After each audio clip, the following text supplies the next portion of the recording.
Hello everybody, it's Mr. G coming at you with another Misconceptions in History, and today we're kind of going to the continuation of what I talked about last week when I discussed railway guns, and we're actually going to talk about the other side, the parallel development of the railway gun, which is the armored train. Now last time I did discuss the really cool invention, the railway gun, which if you don't remember was essentially an idea to take very heavy, large caliber cannons and place them onto train cars as a means of mobile artillery. But of course, the other side of that is the armored train. So very briefly, I'm going to hit what I hit on last time. So train tracks predate trains. We actually didn't get a steam-powered train until the 1800s, like this, the Sowerbridge Lion steam locomotive. So of course, it is the American Civil War that pushes for the development of this new technology. Last time I talked about things like this, the Confederate Lee Brook railgun, which is a railway gun. However, there's a counterpoint to this, and that is the 1861 railroad battery. Now, this railroad battery was essentially built for the Philadelphia, Wilmington, and Baltimore Railroad. Now, this armored train was actually developed because as the Union was beginning to move troops down to protect Washington and through Virginia, they were actually having a hard time getting their troops in safely because their trains were being attacked. Not only against the train itself, but there were actually snipers targeting the Union soldiers that were trying to protect it. Now, how they accomplished this was take a baggage wagon, and they actually surrounded the outside of it with 2.5-inch oak planks with 1/2-inch boilerplate steel attached to that. Then they put a 24-pound cannon on the front end of this, and then provided gun ports on the sides to allow men to shoot out the sides to protect the train.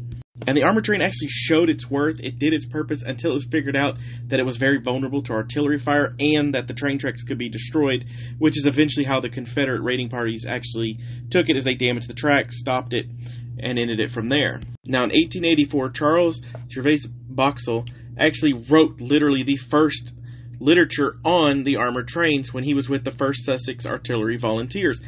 His literature would become the basis of many early, and I say early as in late 1800s, armored trains, like seen here deployed during the Second Boer War. And in fact, this train right here was actually used by Winston Churchill during his youth as a war correspondent, and he'd actually be captured by enemy troops while on this train. And while he's extremely impressed by the armored trains, he also realized how incredibly vulnerable they could potentially be. So let's skip ahead to World War I, where pretty much every major European power that fought in World War I had armored trains. And while countries like the British and Italians mainly used their armored trains for defensive purposes, in the case of the British, using it to help support their railguns, countries like Austria-Hungary actually fielded their armored trains as direct attack weapons against the Italians. Additionally, they also had some minor roles as observation vehicles, and they were actually very popular as a means of transporting important military leaders and such, and an armored transport that they wouldn't have to worry about being attacked.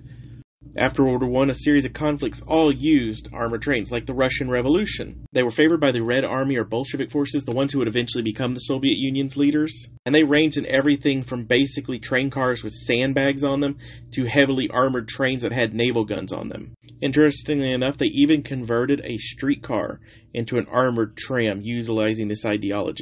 During the Estonian War of Independence, which is actually against the Bolsheviks, which were trying to expand towards them, they actually built 13 of their own as well. The Lithuanians and Czechoslovak Legion also used them during this time frame. As we jump to World War II, again, pretty much every major European power built armored trains. During this, Canada, Great Britain, France, Poland, Germany, even Japan, which they used it during their Manchurian campaigns, all had some type of armored train. It is at this point we see two major weapon upgrades occur on armored trains. One is heavy anti-air, as trains were extremely vulnerable to bombing campaigns by aircraft. Also, we start seeing them basically slap tank turrets onto these trains. This makes it easier for them to not only produce these armored trains, but also repair them as well, as they have a standardized equipment now. And it's at this point we actually see the divergence between the railway gun and the armored train, because the railway gun stopped at World War II, whereas the armored train kept going.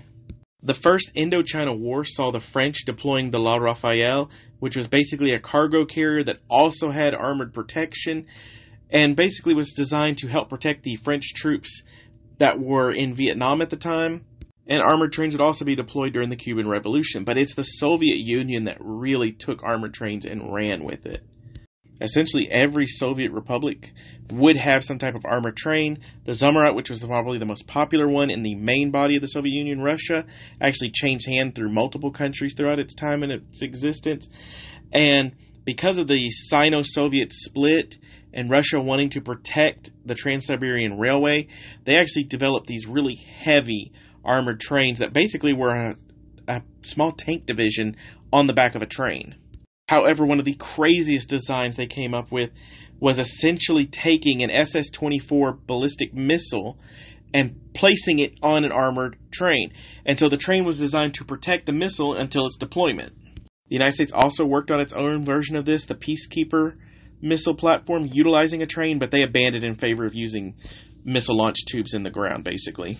The three leaders of North Korea have all utilized some type of armored train. The current one used by Kim Jong-un lacks the firepower of other armored trains. However, it's supposedly completely bulletproof and bomb-proof, and is actually supported by two other armored trains, one in the front and one in the back, to provide total protection for it.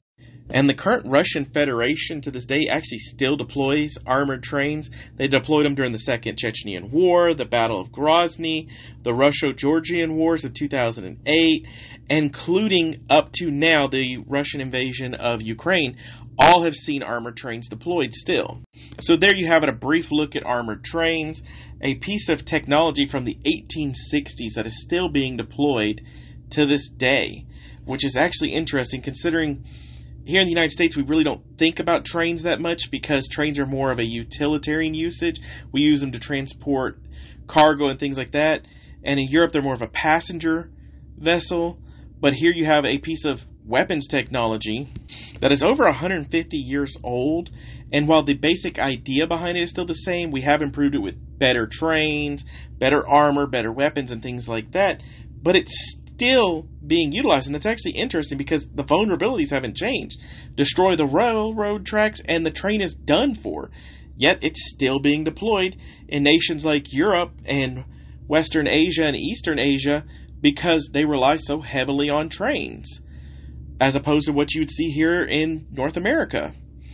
So that's it for today. I thank you for joining me, and I look forward to talking to y'all on the next time.